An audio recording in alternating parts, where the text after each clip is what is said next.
Good morning. Welcome to Real Life on the Homestead in Ontario. In case we haven't met, I'm Marie, and I am happy to share everything we've learned on the homestead.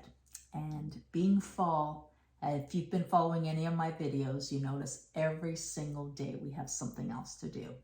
Right now, it's apple season, and these apples are beautiful. A lot of them have worms because they're organic and they are picked just locally. We actually had some friends go out and pick, so they brought us these apples. We didn't have to go pick them ourselves.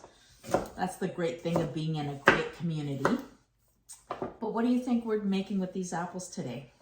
Not apple pie, not applesauce, but the ever requested apple cider vinegar. Why do we make apple cider vinegar? Number one, it's so much better than what you're getting in the store because you know everything that's in it, you know the process. If you buy a good quality organic with the mother apple cider vinegar, it absolutely is a good product, but you're paying through the nose for it when you can make it so easily. And don't let anybody overcomplicate things. This is simple. You can do it, you're smart enough, so why not do it yourself? Even if you were going to an orchard or getting some organic apples from the store, you're still way ahead of the game than buying the store-bought ones. Now, this is what I've been using for years. Amazing product. It's Bragg's Organic with the mother. If you see on the bottom there, see that mother there? That is what creates the fermentation and the changes to the vinegar that makes it acidic. Another one that I really liked using, and I still keep this as a backup in case I ever needed it, it's this product here. This is Mother Earth Vinegar Organic Apple Cider. I grabbed these at Costco. It's the best pricing for it. If you look at the bottom, you can see the mother in there also. That's the important part. Now these ones here are both 5% acidity, so I can use these for canning. When I get like the Allen's white vinegar, this is actually for pickling, it's 7%. It's actually a higher acidic level. Now people say you can't use homemade apple cider vinegar for canning because it's not acidic enough. Well, you can. You just got to test it and make sure that it's at least 5%. And you can get these little strips for pH levels and test it to see if it's 5%. But there's other purposes that you can use it for. Number one, it's amazing for your digestive system. If you're having any digestive issues, having a shot of like a tablespoon of apple cider vinegar with a glass of water before a meal will really help your digestive system. So think about that before you run to, antacids and those other type of over-the-counter drugs or even prescription drugs. Try to do things naturally if you can. It's always the best way. The other thing is you can use it for as a beauty product. It's a great hair rinse. It's a great skin toner.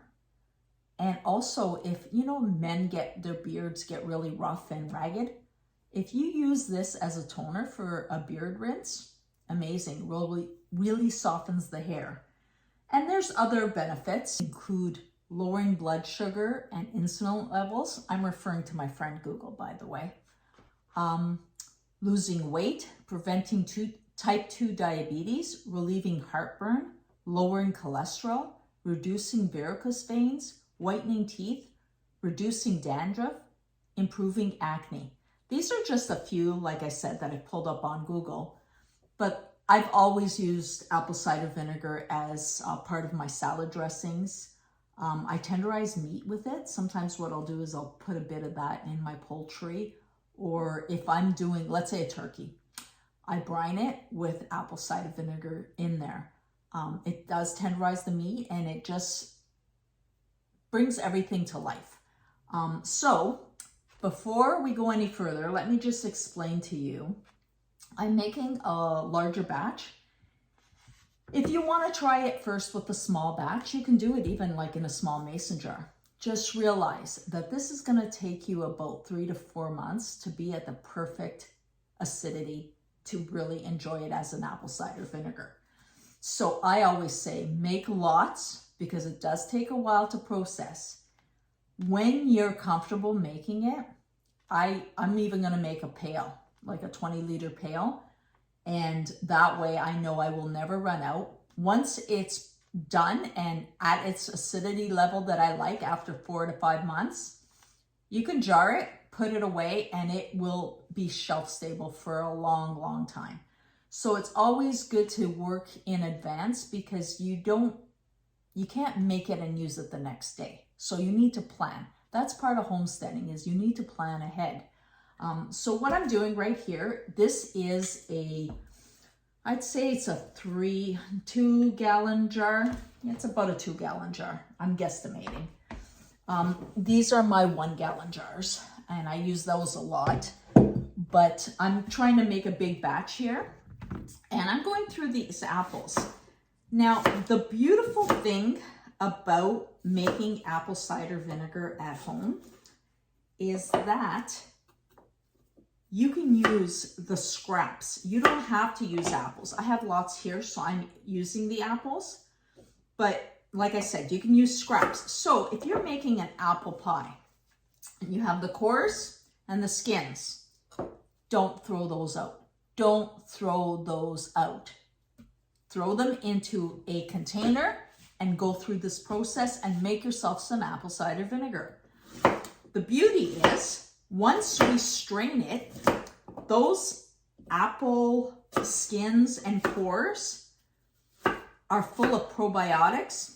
Give them to your chickens. Amazing for their health. Now with this one, I'm gonna go, you know what? I'm gonna go a little bit more than half. I'm going through these apples because some of them do have worms. They're organic, field picked. So I want to make sure that I'm not putting worms in there, but the more surface area, the better anyway. So I'm chopping them up and just adding them to my batch.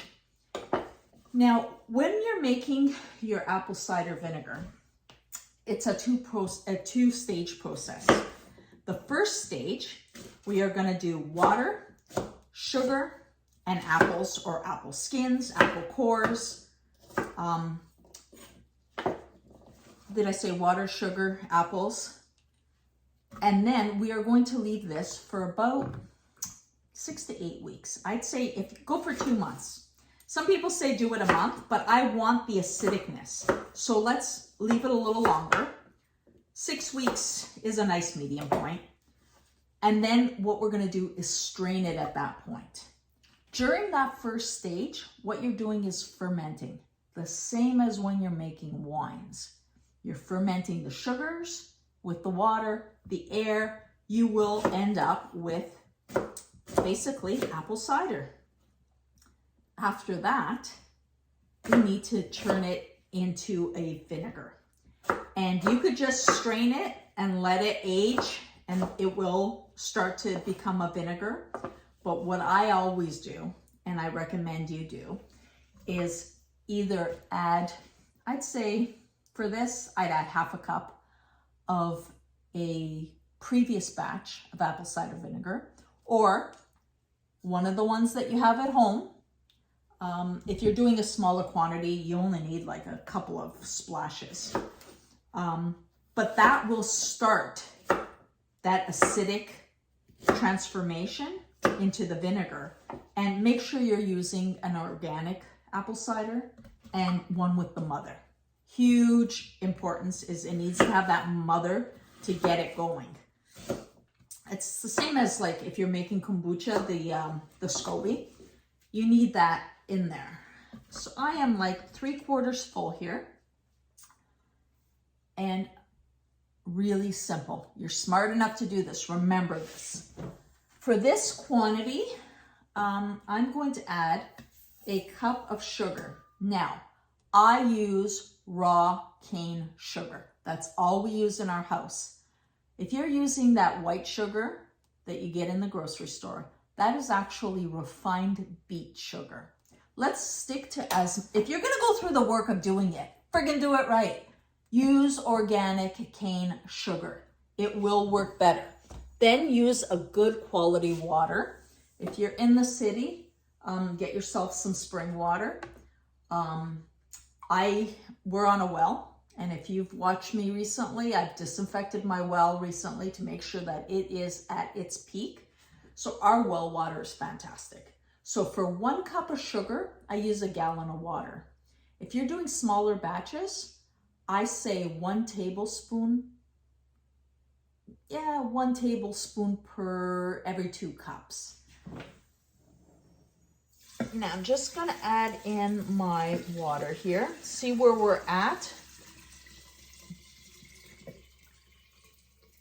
Okay, so damn friggin' thing was open.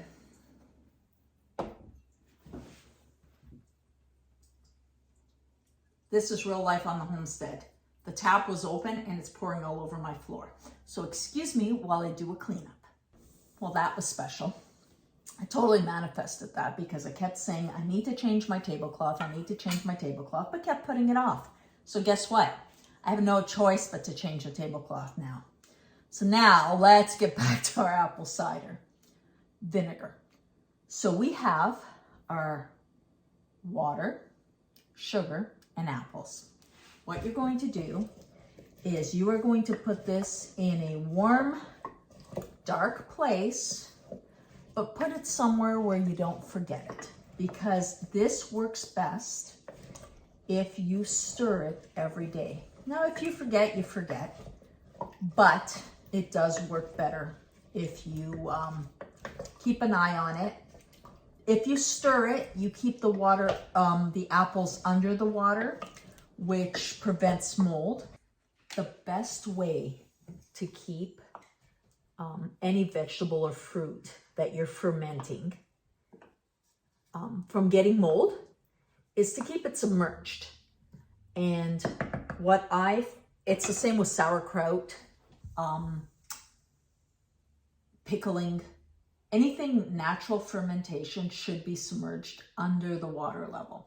So for this container, what I've done is I have one of these little Pyrex bowls, and it fits perfect. So if the water level and the fruit level is high enough, and I push that down, I have just created a way to keep those apples submerged. I will still check this daily and stir it, but that just guarantees for me what I'm trying to accomplish. Let me just move this over so you can see what I'm doing here.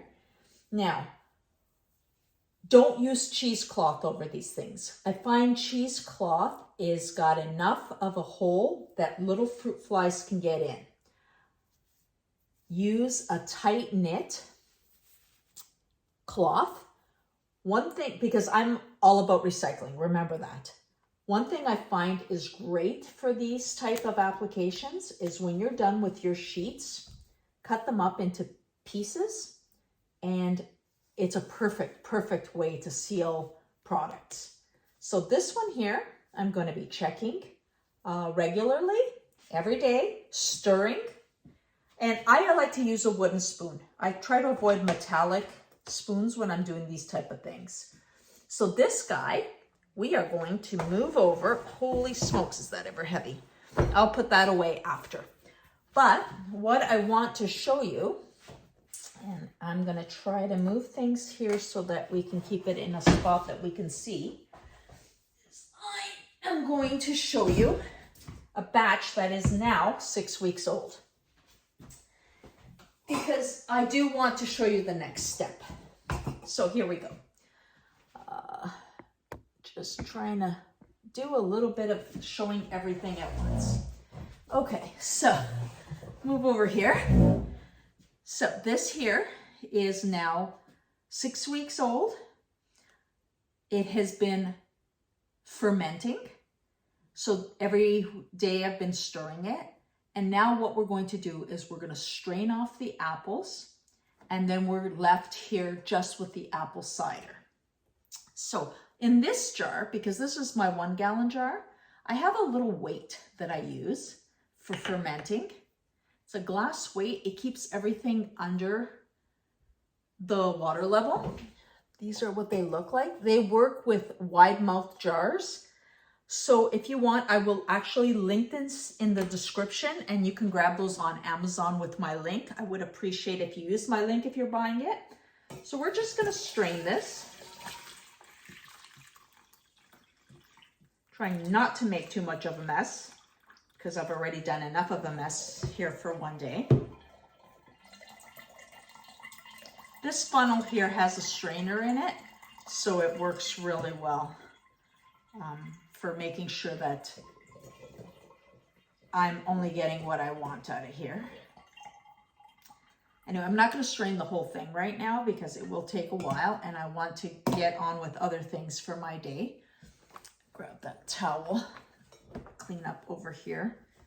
I tell you, I made such a mess in this kitchen today. Holy smokes. Okay, so what we're going to do is I'll strain all of it. And then to get it going, I'm actually going to use some of a previous batch of apple cider that I had. So here we go. Literally for a gallon jug, I am using, I'd say 2 tablespoons. You'll see. Yeah, 2 tablespoons. So that acidicness or acidity from that old vinegar with the mother will help this turn acidic. So we're going from an alcohol to an acidic property. I'm going to leave this another month. It should be good. But 2-3 months, it just gets better. So I like to do the whole process taking me 4 months. I know that I'm getting a good quality vinegar that way with the acidic level that I enjoy. Now you might want it less acidic, you might want it more acidic. Taste it, see. The only way you're gonna know if you're happy with it is to taste it. So after 2 months, what I'm gonna do with this, again, is I'll just take this one to show you. We'll cover it like this. Let it stay in a dark place again, warm, because you do want it to turn into vinegar. And then after those 2 months are gone, so you've gone full 4 months, then you're gonna put this into jars, cap it off. One thing I do recommend when you package this up to put it in your pantry or in your closet, wherever you're gonna store it, is put a piece of parchment before you put your lid on. The parchment will keep the lid from rusting. Remember, this is an acid. It will rust metal. So by putting a piece of parchment and then your lid, you're gonna protect your lid. Or you can use the plastic lids that you can get now. I don't have one handy to show you. No, I don't. But you can get mason jars. I do, I see it. Hold on. Aha. So you can get these lids. They're the same as your mason jar lids, but they're plastic. Now, they don't have a perfect seal, like a rubberized seal, but for the vinegar you're using in your cupboard, it works. The other thing I do is I recycle wine bottles because that's a perfect way to keep your vinegars. So it won't work on this one, but it does work on the wide mouth mason jars. But let's go over this again because I want you to do this. I want you to feel that you're smart enough to do this. Economically, it's smart.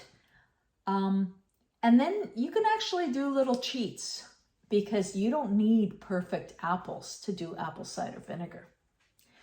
They don't have to be the perfect shiny apples you see in the store. Remember, when you're getting the organic, they're usually not the perfect looking ones. But you know that reduced section in the grocery store? Check there. You know, some of them might have a little bruise or bump. It's okay, cut that off. It doesn't matter. The other option is if you're in an orchard, you can actually ask the farmer, can I just pick the ones off the ground? Because nobody wants those. Everybody wants the beautiful apples off the tree. Pick the ones off the ground at a super reduced price. You're going to cut off the garbage part and then you're going to use it. There's a huge way to save money.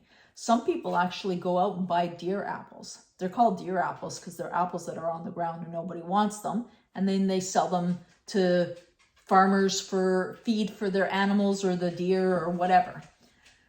But getting back to this one, because I didn't want to forget this. This leftover apple is amazing for chickens. It's very good probiotic for them. It's also really good for your compost. So if you don't have chickens or your pigs that you can feed it to, don't put it in your garbage. Avoid putting things in your garbage that you don't need to put in there. If you're not let's say you're in the city and you don't have a compost, put it into your garden bed. If you want to break it up, put it through your food processor and make it mush. Put it in your flower bed. Great organic compost. Like, try to use the stuff rather than just pitch it and ignore it. It's so valuable. These things are available to us and we ignore them because we're so commercialized and everything it has to be done for us, and it shouldn't be. You don't need to live on a property like ours to homestead. I raised my son in the city and I tried to do as many of the homesteading principles as possible, making things from scratch, not just taking medicine that's off the counter and prescribed. Try to do your own medicines. These are all really important things to me, and I hope they become important to you. I try to share what I've learned with you, so I really would appreciate if you like these videos. Share them with your friends, subscribe to our channel, and make sure to get notified of new and upcoming things that I do, because I'm here to try and share my knowledge with you. And I really appreciate if you followed along and had your friends follow along as well. Our next batch, since we've got our apple cider vinegar going, I think some apple brandy's in the making, and I'm sure you'd like to see how to do that. So make sure, stay tuned, get notified, and always live your best life.